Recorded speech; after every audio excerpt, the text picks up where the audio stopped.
The Galactic Council chamber fell silent as Admiral Thrix slammed his tentacle against the podium. His blue-gray skin flushed darker with agitation. "The Drex have deployed hydro weapons in the Orion sector," he announced, his voice modulator barely controlling the tremor in his words. 3 planets already compromised. Evacuation efforts unsuccessful. Murmurs of horror rippled through the assembly. Representatives of 17 spacefaring civilizations shifted uncomfortably in their environmental chambers. The hydro weapons were the most feared arms in the known galaxy. Microscopic machines that transformed all water they contacted into a caustic solution that dissolved organic matter within seconds. Ambassador Lee remained stoic in her seat at the human delegation. Earth had only joined the Galactic Council 40 years ago, making humans the newest members of the interstellar community. "With respect, Admiral," she said, rising to her feet, "has anyone considered a direct assault?" A harsh, mechanical laugh escaped from the breathing apparatus of General Vorks of the militant Tsaric Empire. "Your species' ignorance is showing, human. The hydro weapons infect every water source they touch. Any vessel approaching is doomed. Crews liquefied from the inside out when they consume even a single drop." Lee nodded politely. "I understand the risk, but I'd like to propose humanity's assistance in this matter." The council chairman's 4 eyes blinked in sequence. "Ambassador, we appreciate Earth's eagerness, but this threat is beyond your technological capabilities. Your species has barely mastered interstellar travel." "Perhaps," Lee replied, "but we possess certain biological advantages." 3 days later, a small human vessel, the UES Pioneer, approached the quarantine boundary around Nexus 7, the first planet hit by the hydro weapons. The council representatives watched remotely from what they considered a safe distance, 8 light minutes away. Captain Tom Rivera led a team of 6 human specialists onto the planet's surface. Their environmental suits were standard council issue, nothing special about their technology. "Team, deploy water testing equipment," Rivera ordered. The aliens observing from orbit collectively held their breath, those who breathed anyway. The council's warnings had been explicit. Any contact with the compromised water would be instantly fatal. Science Officer Maria Rodriguez collected a sample from a nearby stream. The water looked normal, but the readings confirmed what they already knew. It was saturated with hydro weapons. "Containment confirmed," she reported. "The nanites are present at extreme concentrations."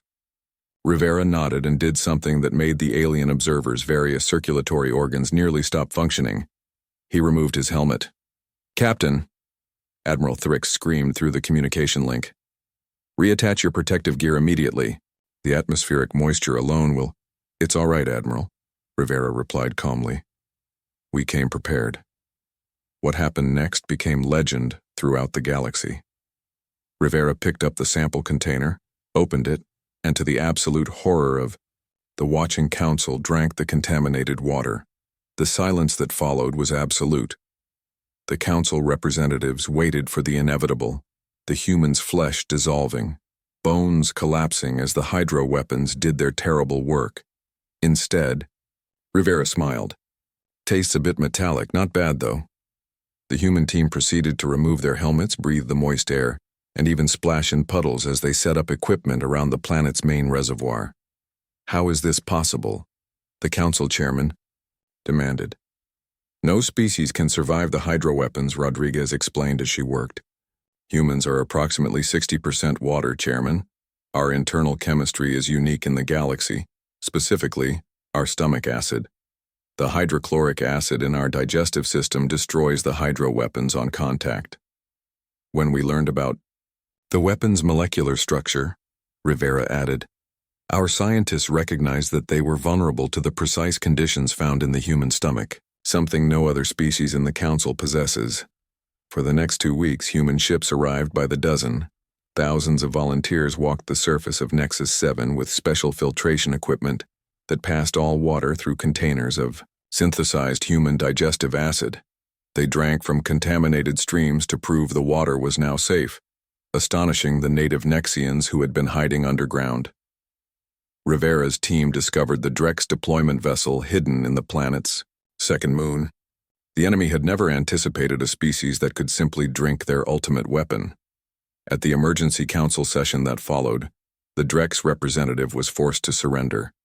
Their most terrifying weapon had been neutralized by the simplest of human biological functions. Ambassador Lee addressed the council. Humans may be newcomers to your galactic community, but we bring unique perspectives. While your civilizations evolved with different biological systems, our planet's conditions created beings who literally carry weaponized acid inside their bodies. The council chairman's voice synthesizer emitted a sound approximating a sigh. We have underestimated humanity's contribution potential. The hydro weapons that terrified us for centuries have been defeated by your species simply swallowing them. Admiral Thrix, whose own water-based physiology had made him particularly fearful of the weapons, approached Lee after the session. Your people saved millions by doing something unthinkable to the rest of us, he said. The galaxy will not forget this. Lee smiled. We're happy to help, though I should warn you, the human volunteers are already calling the hydro weapons spicy water and challenging each other to drink the most concentrated samples. You might want to dispose of the remaining stockpiles before my people turn it into a competitive sport. As the story spread throughout the galaxy, other species viewed humans with new respect and perhaps a touch of fear. The beings who could casually drink the most dreaded weapon in known space might be capable of anything. The Drex never again deployed their hydro weapons. The mere presence of human ships in a conflict zone was enough to deter them. And when unknown threats emerged at the galaxy's edge years later, the Council's first response was always the same.